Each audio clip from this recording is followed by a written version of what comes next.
Welcome to the Northern Business Podcast, formerly Business Unmuted. This is episode number 100. As ever, it's sponsored by Virtue Motors, one of the UK's largest motor retailers. Check out its website at virtuemotors.com. I'm your host, Graham Robb, owner of Recognition PR, one of the longest established PR firms in the North East. Each week, we'll be talking to people in business and economic experts about big issues affecting our region.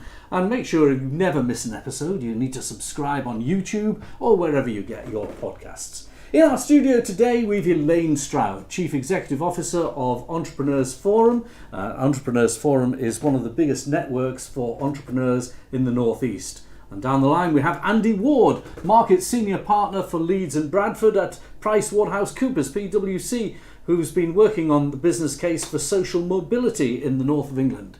And down the line we have Rob Parsons, and Rob is the Northern Agenda Editor at Reach PLC and presenter of the Northern Agenda podcast.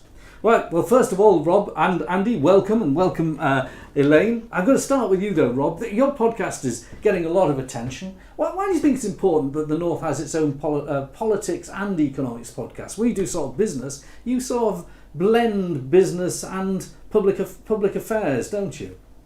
Yeah, I mean, the Northern Agenda podcast is primarily, I guess, a politics podcast, and it's an extension really of the Northern Agenda, the wider brand, which started off as a newsletter created by Reach PLC, which people might know is the publisher behind the Manchester Evening News and Newcastle Chronicle, Liverpool Echo. And the idea was we wanted to bring the politics coverage from those titles together into one brand that really talks about the big political issues across the North, which is a very diverse area, but has a lot of the same issues crop up time and time again. And there are political podcasts, there are political newsletters, but we thought that a lot of them are quite Westminster focused on the sort of palace intrigue at Westminster. So we really wanted to use our platform to look at some of the big issues affecting the north of England, and that's what we've been doing for the last 2 years or so.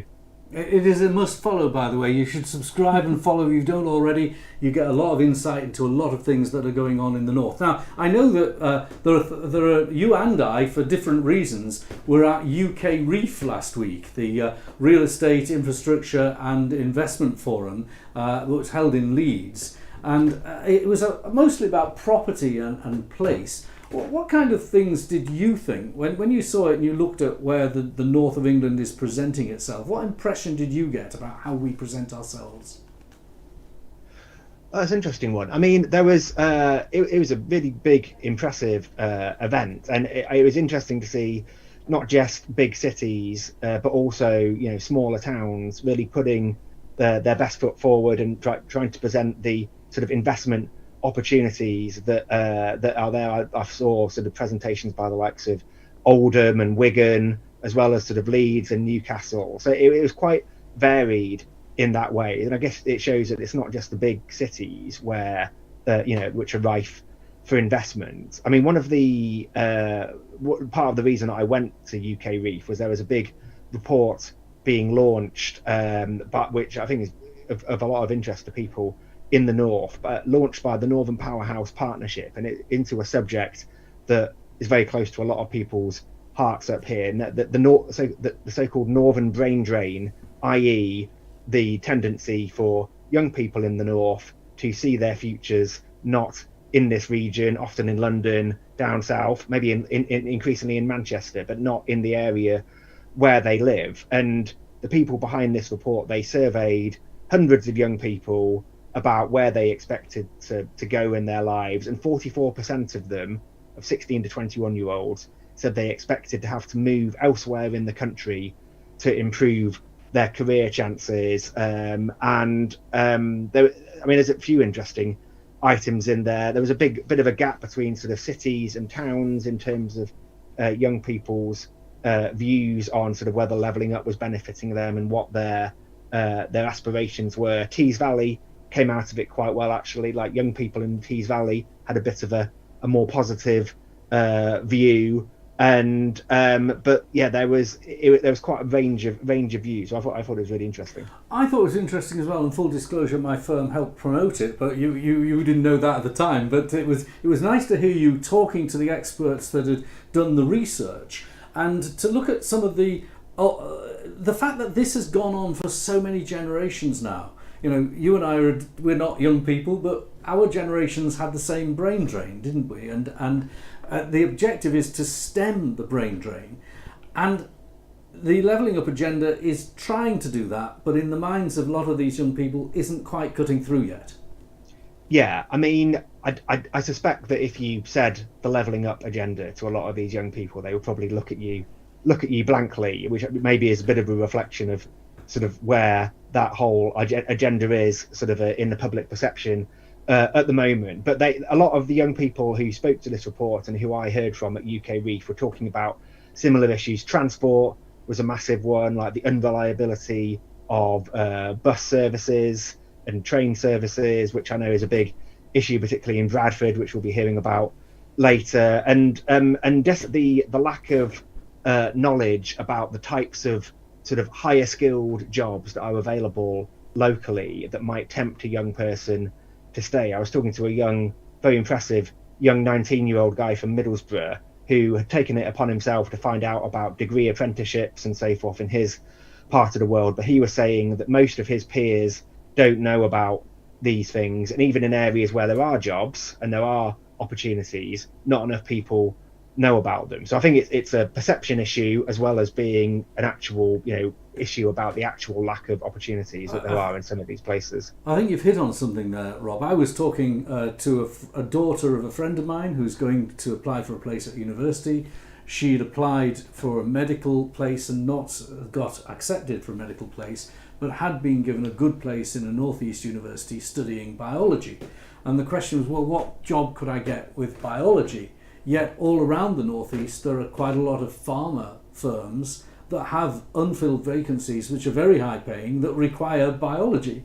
It is that the vacancies are there, and so there is a feedstock. And it is about perception, isn't it? This interesting point about town versus city was also fascinating. You look at Leeds and Manchester, Sheffield and Newcastle, which are a magnet to younger people, particularly around universities and nightlife and social life.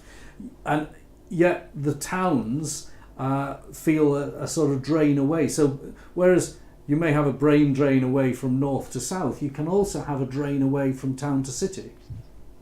Yeah, I think that's totally right. And I think that is, if you look at Greater Manchester, for example, like there's no disputing that Manchester is a buzzing, vibrant place. People are clamouring to work there. But I think the challenge for policymakers in Greater Manchester and Andy Burnham, the mayor there, is to make sure that the outlying boroughs continue to get the benefits from that sort of Oldham, Rochdale, and so that part of that is ensuring that there are highly skilled jobs to be found in those areas, not just in the city centre, but also ensuring that the things like the sort of softer side of things that keep young people in a place, like not just the job opportunities, but also the culture, the leisure, the things that make life enjoyable. Those have to be there as well for people to consider that they have a viable future in a town or city. Now, you were talking to the chief executive of Bradford Council, and she talked about transport and so on, but she also talked about the sense of place, the city of Kilchebid, and how that had enlivened Bradford. And she was absolutely positive and optimistic that some of those impressions by young people in the survey could be tackled by the opportunities that were in the pipeline. Yeah, absolutely. I mean, obviously Bradford has got the City of Culture coming up in a couple of years, so there's a lot of exciting work going on there, and I know we're going to be hearing soon about how PwC is setting up a big base in Bradford. I heard something interesting this week, which is that Bradford, the University of Bradford, is home to the largest artificial intelligence student population in the country. That's not students who are powered by AI, students studying AI, the postgraduate program at Bradford is one of the biggest in the country. And so that's just one of the many positive things that Bradford is doing to try and carve out a bit of a niche for itself. I mean, there's well documented issues in Bradford. You know, the lack of good transport links, particularly to Manchester, it has been holding the city back for years, and we're still waiting to hear what the government is going to do after deciding not to bring Northern Powerhouse Rail to Bradford. That's been a long-running sore. We still don't know what the solution is to that, but there's a lot for Bradford to shout about, I think. Oh, well, you've teed it up nicely. Let's talk to Andy. Now, Andy runs PwC in West Yorkshire, don't you, Andy? And the firm, first, a bit of an overview of the firm. It's obviously one of the big four accountancy and financial advisory firms for business. Where do you see your market currently in West Yorkshire? How do you see the economy of the area? Yeah, I mean, the economy of the area struck pretty badly by COVID, but has started to recover from that. And as people begin to get back to, shall we say, the traditional way of working, or at least a hybrid way of working, we now start to see city centres improving. Clearly, the disparity still exists between the north and the south. And recently, our Good Growth for Cities report, which came out earlier this week, which I should advertise, you should all read and digest, that covers 50 cities around the country, of which 7 of which are in Yorkshire.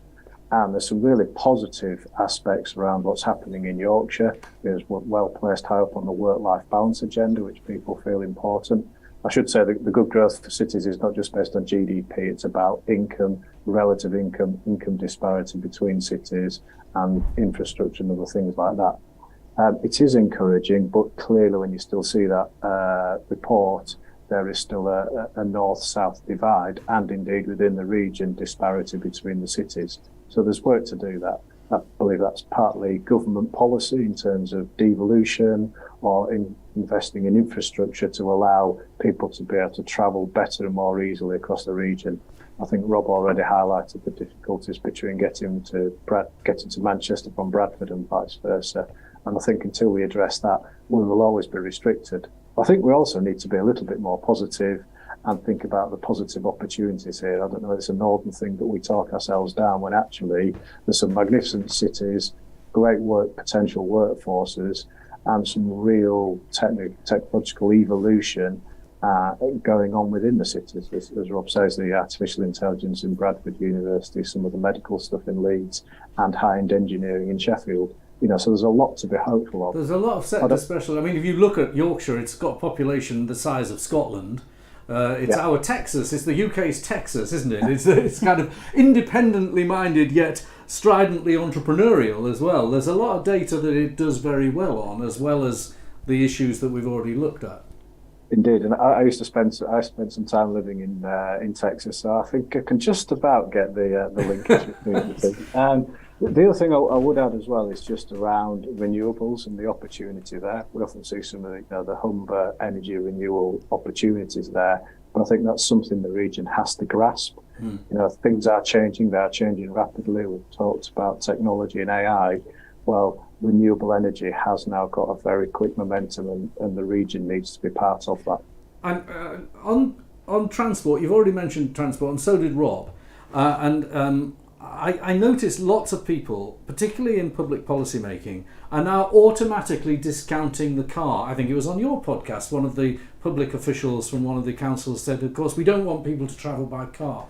Yet, I mean, this podcast is sponsored by a motor dealership, so you expect me to say this, but, you know, in the northeast of England, we have a very important infrastructure when it comes to automotive. There's a huge automotive alliance here.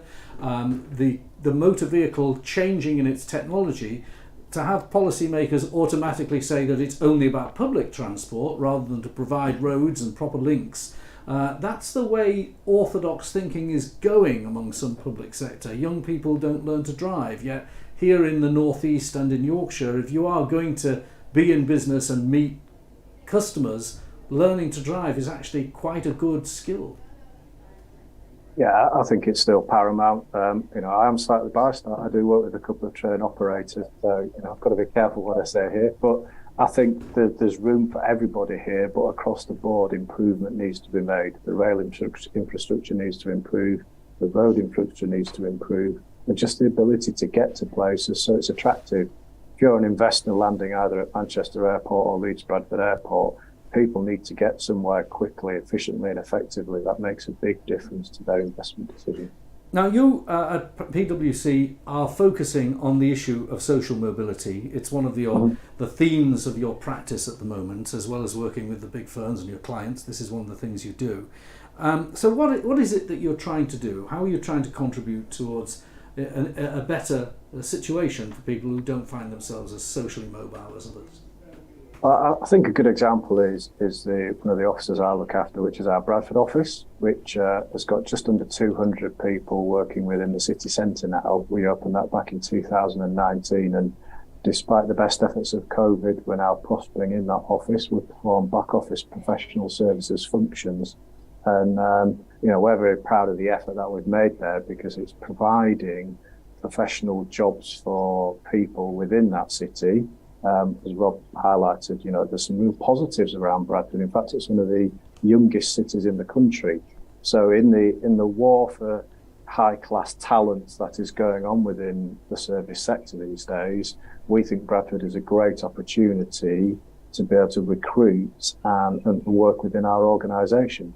I think the social levelling up part comes because we're a little part in Bradford's ability to create aspiration for people and provide those jobs. Often in somewhere like Bradford, they want to stay in Bradford, but they disappear because the opportunities are in London, or culturally they have to stay in the city, and if there aren't professional jobs on offer, they'll then take other courses which don't necessarily maximise their talent. So you've got this back office function that you're putting into Bradford. How many jobs do you aspire to create and have there eventually?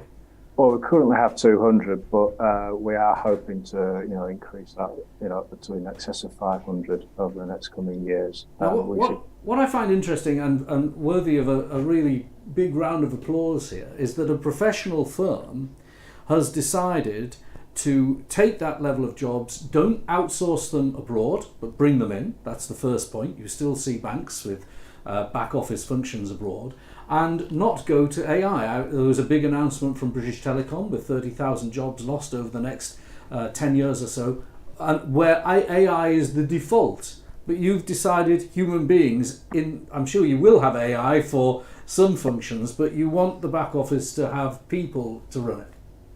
Yeah, and I think, we need to embrace AI just as every other business, and we have indeed done so. Some of the things we do use technology more efficiently and effectively, but what that leaves is for people to do more skilled jobs, analytical jobs, and use the technology that we have in place in order to provide a better client service. Andy, so I was just going to say, some of the things we do in Bradford are kind of claims management, which you can use some AI for, but you still need the human touch, the human instinct and the human response. Yeah, claims management, it involves stories, doesn't it? It involves hearing people, particularly if there's a distress involved. Okay, yeah. Andy and Rob, just hold on, we might come back to you in a minute, but I want to introduce our studio guest, who is Elaine Stroud, Chief Executive of the Entrepreneurs Forum. Just a quick elevator pitch for Entrepreneurs Forum for people who don't know it. I know and love it, I'm still a member of it, so it's great. It's great to have you as a member. So we're a membership organisation for owners and founders, as you know, of North East businesses, and we've been in business now for 21 years ourselves, and what we do is we bring those owners and founders together and we provide them with the inspiration and motivation and all the things that you can't get when you're essentially a lonely person sitting at the top of the tree of your business.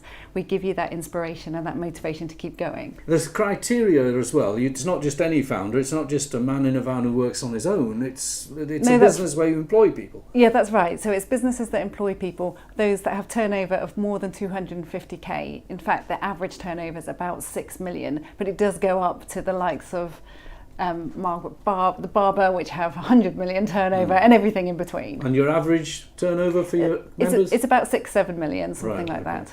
By the way, there's nothing wrong with men in vans. I don't want to be a job snob. I perfectly appreciate their contribution to the economy as well.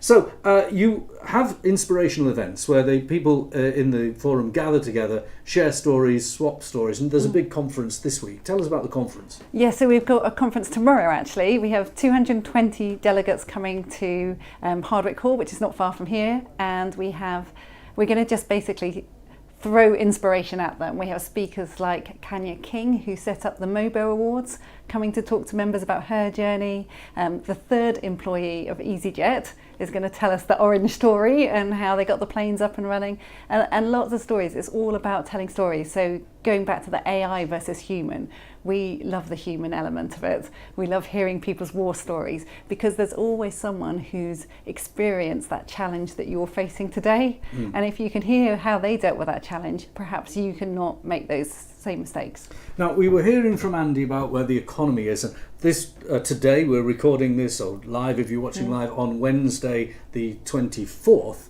of May, and inflation figures are out. Inflation has fallen. It's at its lowest level since March 22 now, which is good, but there are still indicators of interest rates going up. The consensus of the forecasters suggests 5.5% is where the peak is going to be at interest rates. Now, all of that is the weather, but when it comes to dealing with the weather, your entrepreneurial group of people tend to get on with it better than others. I think that's right. We do survey the members once a quarter, and our level of optimism, so that's, do you feel more optimistic about the next 12 months for your business, usually sits around 80%, whereas most business surveys, they're happy if optimism's about 30-40% at the moment. So, but that's because we've got a peer group of businesses which are in that growth phase, so they are continuously expecting to grow, and they're telling us they're growing, and therefore they can see through those challenges. And they look at something like inflation and say, yes, there is inflation, but actually the cost of living is lower in the north than in the south, so therefore that's an opportunity. And always seeking those sorts of opportunities. Andy, you have a large cohort of clients and advice that you give to different organisations. Do you see any difference between the level of optimism between a larger organisation that maybe is a bit more set in its ways and the younger, more dynamic, smaller businesses that you might be involved with? And I know you don't always do smaller businesses because you're a large firm, but I know you deal with owner-managers. Yeah, we work across the spectrum, from small startups with great potential to the larger mature corporates. I mean, I'm always impressed by businesses because they just roll their sleeves up and get on with things. Particularly at the startup end, they're kind of fearless. Yeah, let's just do it. Let's move on, and kind of don't show the scars of previous history, which is kind of refreshing. But if you think about the last 3 years, we've had a pandemic. The war in Ukraine is ongoing. We've got a cost of living crisis, and yet I'm really proud of the businesses in Yorkshire, because in the main, most people just roll their sleeves up and get on with it. And despite all of that, there are opportunities out there, and there are new businesses appearing all the time, and the larger corporates are coping, with change. As you've alluded to, AI will be changing businesses again in the next 3 to 5 years. So I'm always impressed by that, and certainly the startups, the fearlessness and the let's get on with it is just brilliant. Rob, can I just put something to you as well? And that is that when it comes to the Northern Agenda, one of the things that isn't always on the Northern Agenda, because the politicians don't talk about it as much, is the number of businesses, the business population. And there is a bit of regional data that's published once a year, which is the business population per 10,000 of people. And in the north of England, it tends to lag behind London, where it's up there at 1,500 per 10,000. In the northeast, it's down at sort of 500 to 600. Yorkshire, it's a bit better, 900. The business population is important, though, in my view. What's your view?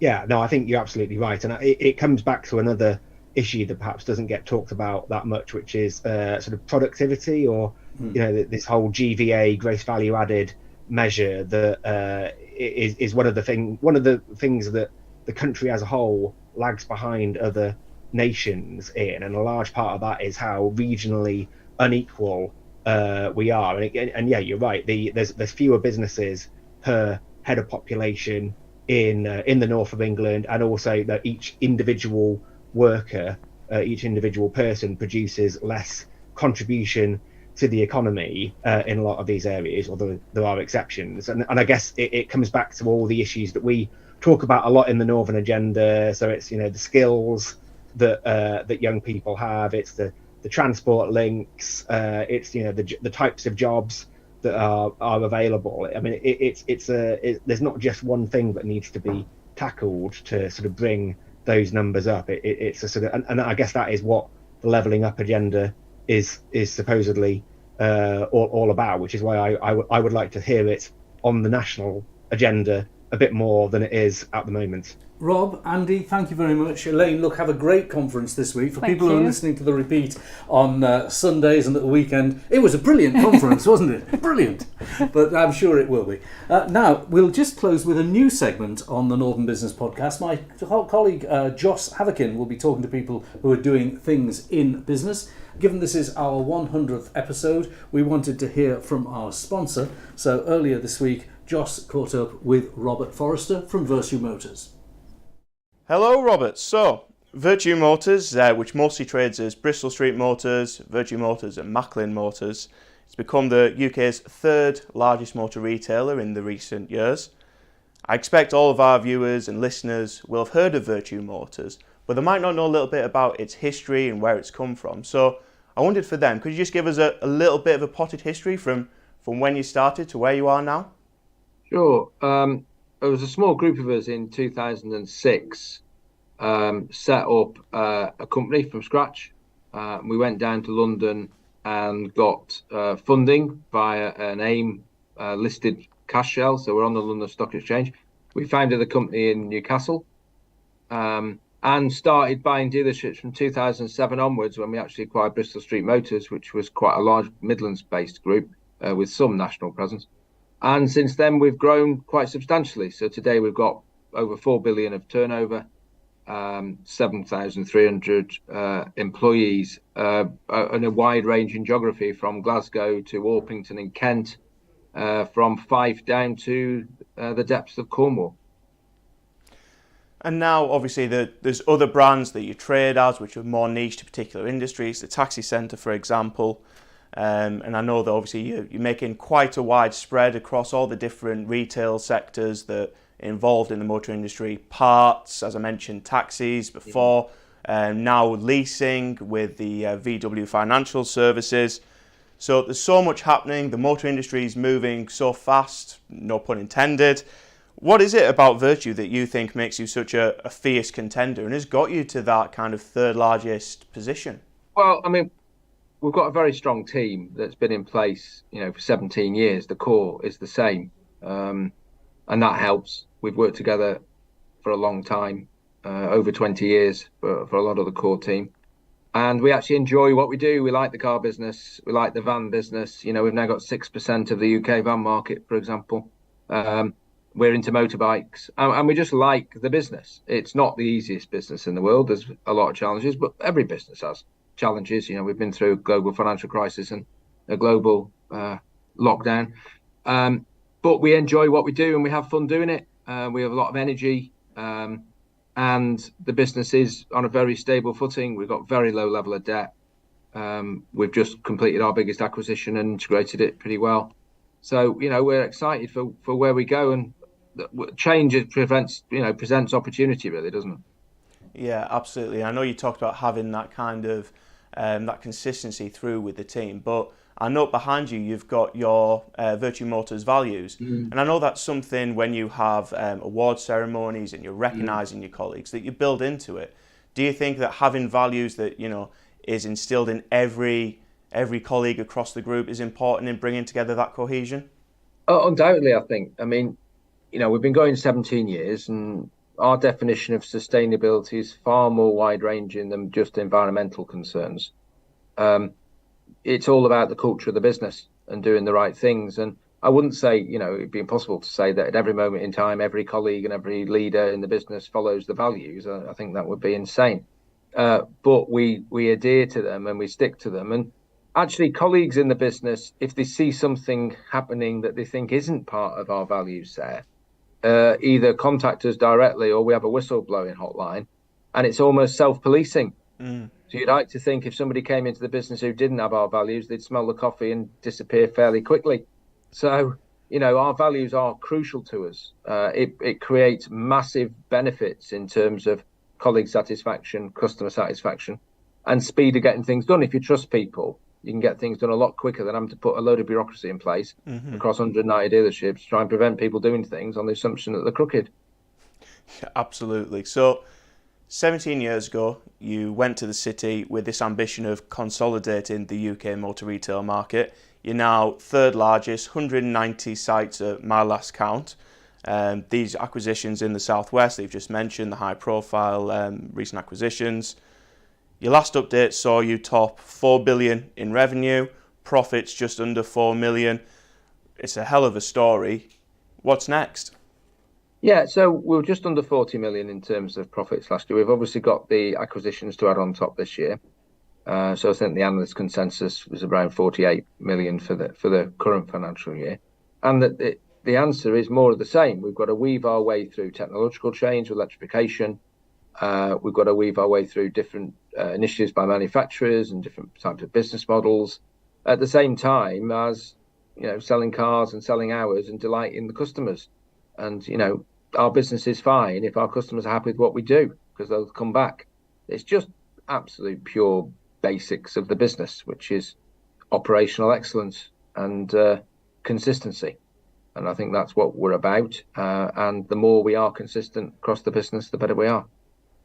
Brilliant. Well, thank you very much for your time, Robert. We're going to go back to Graham now just to finish off this first episode of the Northern Business Podcast. Thanks, Joss. And that's it for our 100th episode of our podcast, Northern Business Podcast, formerly known as Business Unmuted. Don't ever miss an episode. Like it, rate it, subscribe to it on YouTube or wherever you get your podcasts, and join us again same time next week.